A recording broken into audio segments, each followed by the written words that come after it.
lwaki bano banneekubaanye ne bagamba nze Ayogera oba simanyi oba naamalako naye katusabe Katonda ansobozese. Kato namusisinkana tuli ba teenagers naye okuva lwe twasisinkana mu kibiina ky'omugavumenti gwa Black Bands teyalabayo muntu mulala akola bituufu okujjako nze mu kisaawe kya Piiti nga buli watuula abaga temusobola Mariam aliwa byasobola, nze nnyimba, nze nzannya, nze mpandika ebituufu, nze buli kimu. Era ebyo bye yayogeranga nga bimpa amaanyi okugenda mu maaso n'okufuuka omuntu omugwende olwaleero. Nsubiddwa nnyo omuntu gwe sisobolaga nti mwannyinaze. Nsubiddwa foundation, nsubiddwa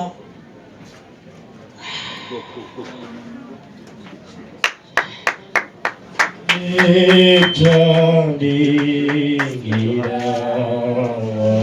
wachitange kalenga kutekereza zenome endozange neyanzanya Kato buli lwe mbadde nga njuga ng'aba yatuuse dda okuŋŋa nti oli ku ki, biki bye weekola, ekigambo kyabadde nga ŋŋamba, biki bye weekola tereera. Abantu abalala oluusi nga batya okumbuulira naye nga yeetatya. Tulina Bwadde Valley Theatre we tuli olwaleero, twali twakava ku yunivasite ne tukola ekibiina nga tuwulira obuvubuka butuwaga, ne tukola ekibiina kyaffe. Ebibiina byaffe bibiri actually, Afri Talent ne Diamond Ensemble, nga bwe tubifusinga tukola Afri Diamond. Kino bwe kizannyako ne kiyimirira, kiri ne kizannyako ate bwe tugira ne twegatta, ne tubeeraawo nga twekalakaasa mu kibuga nga tuli baakabi nnyo. But before twasooka ne tubeera ku National Theatre okuzannya akafubo, tuka omuzannyo gwaffe ogwasooka, abantu ne bajjula nnyo ne ku madaala, ne tulowooza nti ffe tusembayo. Bwe twamala okuva ku kafubo tuko ku National Theatre ne tutegeka show ku kifo bakiyita Prison Officers Mess, ne tutegeka obutebe ne tugaa nti abanaayimirira bagenda kube yatuwaga nno, abanaayimirira bagenda kubanga balina okuyimirira ku mmeeza emabega eri. Twafunayo abantu 3 n'atugaa nti temuggwaamu maanyi, tugenda kufuga ekibuga kino.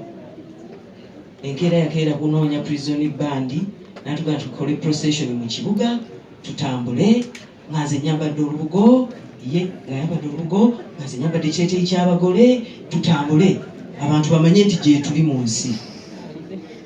Indeed abantu bamanya nti mu nsi gye tuli, bwe bawandiika ekitabo kya 50 years of Uganda nga baselebratinga Uganda okweza emyaka 5, mwe tuli mu kifaananyi ekyo. Ebiseera ebisinga nga bw'otulaba twabanga tuyuuga, oluusi n'owulira nga ekintu nga kizitoye nga tugenda kubikola. Kati simanyi oba ku mwana agenda ogaa tugenda kubikola, naye ng'ate tulina okusigala nga industry negenda mu maaso. Bwadde Valley Theatre bwe twali tugifuna twagendawo ku mbaga ya muntu nga yajjula amazzi, nga ba Ebonies baavaawo ng'amazzi gaali mwamba. N'agamba eno theatre mugiraba, mwetugenda okukolera ebyamagero. Ne tumugaawa n'awajjudde amazzi, abantu bataddewo obubaawo balinnya bukuli waggulu, n'abagamba nti wano we tugenda okukolera ebyamagero.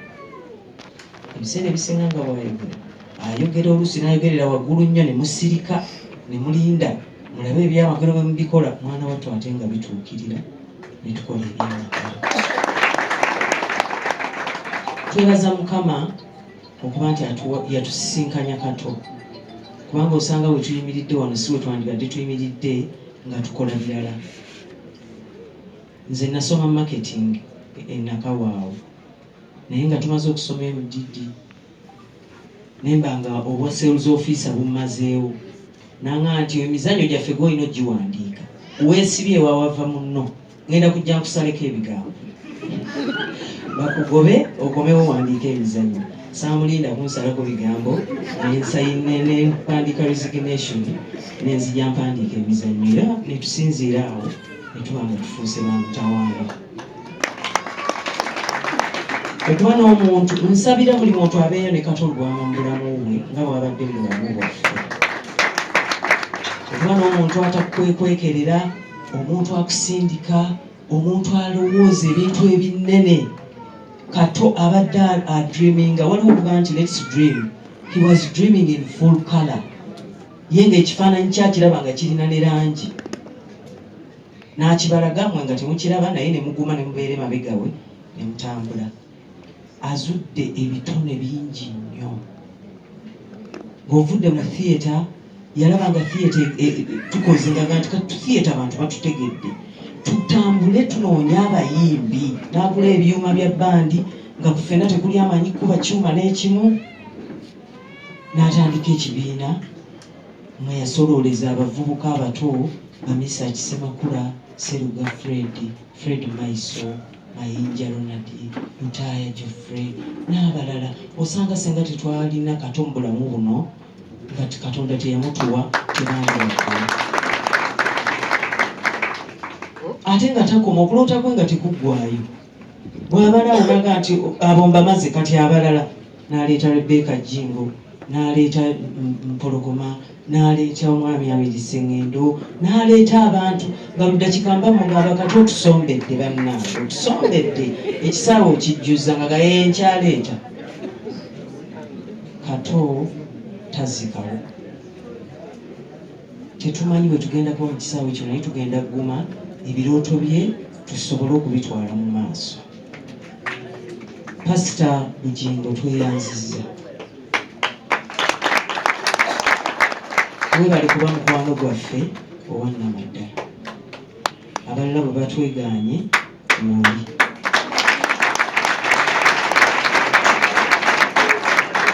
ndowooza nti kyandibadde kyamakulu okubanga batutegeeza nga bazze nti mukoze bubi wano naye abasigadde mukole bwe muti naye ate ekifaananyi ekivuddeyo kirabise bulala bawala bange ne batabani bange mukyala waffe twakufuna ne tujja ne tukunona weetuli nga bwotulaba tuyimiridde weetuli osanga obuzibu bwonna weetuli baana mmwe batabani bange mwebale kwagala ddadi mwebale okumuba ku lusegere ate mwebale okubanga mubadde mu kirooto kye ne mutambulira mu bufu bwe Conrad. Thank you so much. I'm here to hold your hand. Manyi nti mulina project ku Pearl Magic tegenda kutulema tujja kugibeeramu okutuusa we tunagituusiza we batuweera endala so beera mugumu ekyo.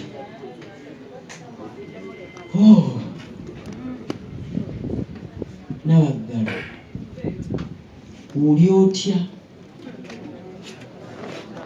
kubanga ffe twava mu kuba nti Waswa ye mulongo wa Kato nga Nabaggala ye mulongo wa Kato